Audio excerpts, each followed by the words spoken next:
최근에 지인이 본인 회사 대표가 친구가 운영하는 대행사의 마케팅을 맡겼는데 본인은 디자이너인데도 이건 아닌 것 같다며 한번 봐달라고 했어요. 그래서 봤더니 아니 광고비를 300을 썼는데 매출도 300이 늘어나는 게 말이 되냐고요. 이게 그냥 광고 수수료만 낸 꼴이죠. 그래놓고 무슨 인지도를 올린다느니 요새 경기가 안 좋다느니 뭐 씨를 뿌리는 시기라느니 말도 안 되는 핑계를 대는데 아는 사람이 없어서 뭐라 말을 못 하겠대요. 아마 이 영상을 보시는 분들도 처음 사업자 등록증이 나오고 이제 시작이구나 하면서 상품을 올렸는데 유입되는 사람도 없고 노출도 잘 안 되는 상황을 겪어보셨을 거예요. 이때 기가 막힌 타이밍으로 대표님 하면서 이메일, 전화, 네이버 톡톡으로 마케팅 영업 전화가 엄청 오죠. 가뜩이나 장사가 안 돼서 불안한데 자기들은 자신이 있다고 맡겨주시면 후회 안 하신다고 확신 있는 모습으로 영업을 하니까 한번 맡겨볼까 싶어지기도 합니다. 근데 그렇게 맡겼을 때 대부분의 경우엔 실망을 하게 됩니다. 입금 받고 나선 제대로 연락도 안 되는 곳들도 있고 계약 기간 때문에 성과가 없는데도 계약 취소를 못하는 경우도 있죠. 그나마 블로그 글 몇 개 쓴 것도 보면 딱 봐도 챗GPT 돌림 그린 게 티나는 퀄리티. 그래서 오늘 제가 확실하게 정리해 드리려고 합니다. 이런 광고 대행사는 그냥 거르세요. 첫 번째, 처음부터 장기 계약 얘기하는 업체. 대행사들 중에 저희는 장기적인 관점으로 마케팅을 진행하기 때문에 최소 6개월에서 1년은 계약을 하셔야 합니다. 라고 하면서 장기로 계약을 하려는 업체들이 있어요. 그럼 그냥 네, 생각해 보겠습니다 하고 끊으시면 됩니다. 어떻게 보면 장기적인 관점에서 운영을 한다고 하니 본질적인 접근처럼 느껴지지만 사실은 책임을 회피하는 구조일 수 있습니다. 더군다나 온라인 마케팅 경쟁이 치열해지다 보니 제품이 성공적으로 시장에 안착하려면 시간이 조금 더 걸리는 경향이 있긴 합니다. 아마존의 경우엔 상품을 노출시키려면 무조건 광고를 집행해야 하는데 1년 내에 손익분기점에 도달하면 성공적인 마케팅이라고 할 정도니까요. 하지만 문제는 한번 계약을 맺으면 성과가 어떻든 계약 기간을 채워야 된다는 겁니다. 성과가 없어서 계약을 해지하려고 하면 위약금을 내야 한다고 말하죠. 제가 19년도부터 온라인 사업을 해온 입장에서 진짜 잘하는 업체들은 계약 기간 같은 거 먼저 얘기 안 꺼냅니다. 왜냐하면 자기들이 맞는 순간 달라지게 할 수 있거든요. 잘하는 업체들은 성과를 기반으로 다시 계약을 이어가지 장기 계약으로 클라이언트들을 묶어두지 않습니다. 두 번째, 담당자가 너무 많은 곳을 관리하는 업체. 마케팅 대행이라는 건 아이템을 분석하고 시장을 분석하고 분석한 내용에 따라 광고 소재를 만들고 이걸 집행한다고 끝나는 일이 아닙니다. 오히려 그 다음 광고 반응에 따라서 데이터를 분석해서 개선을 해나가는 작업이 더 중요해요.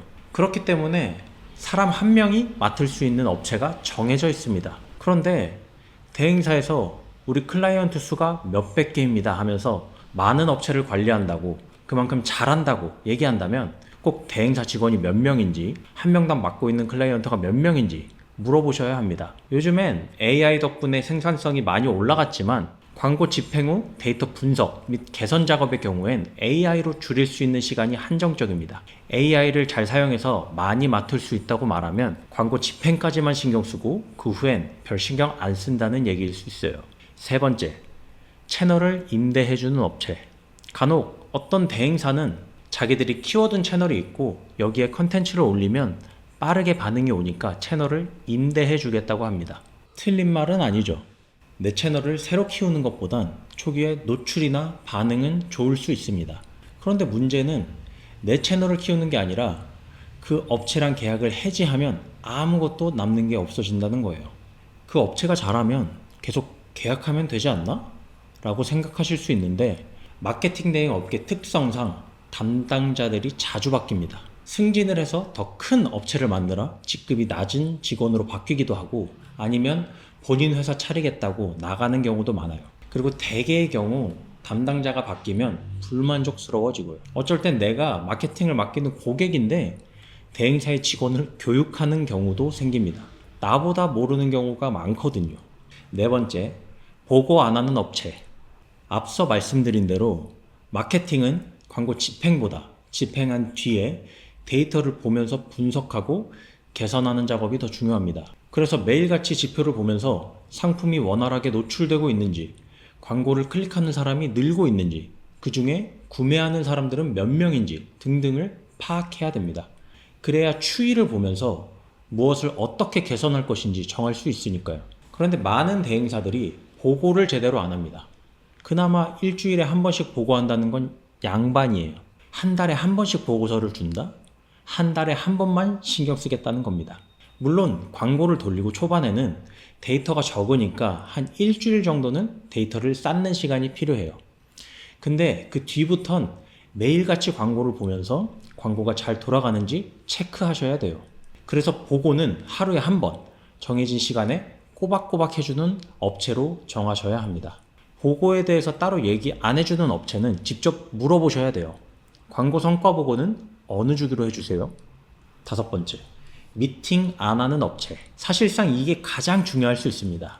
전 사실 이게 너무 기본적인 거라 영상에서 빼려고 했는데 찾아보니 미팅을 안 하는 업체가 굉장히 많더라고요. 여러분, 세상에 얼마나 많은 카테고리가 있고 그 카테고리엔 또 얼마나 많은 종류의 상품이 있는데 이 상품에 대한 분석을 어떻게 미팅 한 번 없이 명확하게 할 수 있을까요?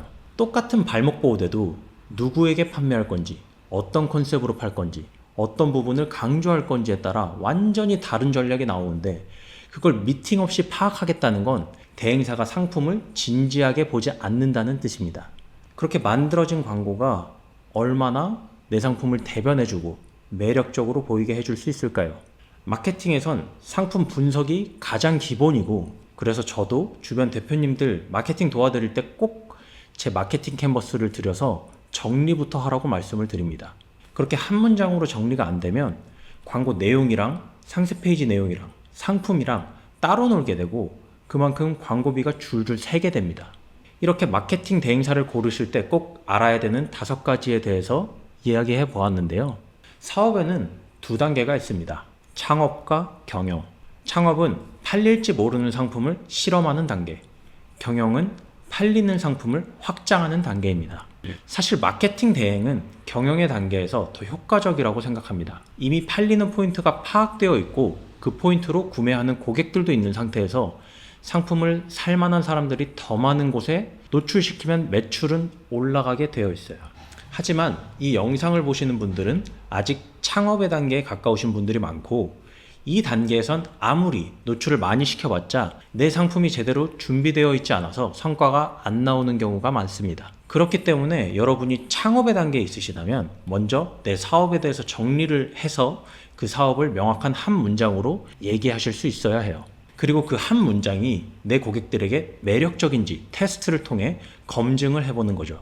그렇게 해서 검증이 완료되면 그 다음에 비로소 모든 에너지와 자원을 쏟아서 경영의 단계로 나아가는 겁니다. 이 검증의 과정은 다양한 방식이 있지만 중요한 건 노출이에요. 일단 내 상품을 시장에 깔아봐야 검증을 받을 수 있는 거죠. 아무리 시장 조사를 철저히 해도 그렇게 만들어진 상품이 실제로 팔리느냐는 또 다른 얘기입니다. 팔릴 확률을 높이는 것이지 보장을 받는 게 아니거든요. 제가 유튜브를 하게 된 이유도 주변에 창업을 해보고 싶은 사람들이 너무 시장 조사에만 매달리고 시장 조사하느라 정작 시간을 다 써서 점점 흥미를 잃어서 포기하는 경우를 많이 봤어요. 근데 상품이란 건 팔아보기 전엔 결과를 절대 알 수가 없습니다. 다만 어떻게 적은 비용으로 무엇을 노출시키냐가 중요하겠죠. 그래서 여러분이 이제 막 사업을 시작하셨다면 무엇보다 먼저 상품을 시장에 노출시키는 방법을 아셔야 합니다. 내 아이템을 한 문장으로 정리하고 소액으로 노출시켜 반응을 검증하세요. 그렇게 해야 사업은 도박이 아니라 투자가 됩니다. 앞으로 이런 내용을 놓치고 싶지 않으시다면 지금 구독과 좋아요를 꼭 눌러주세요.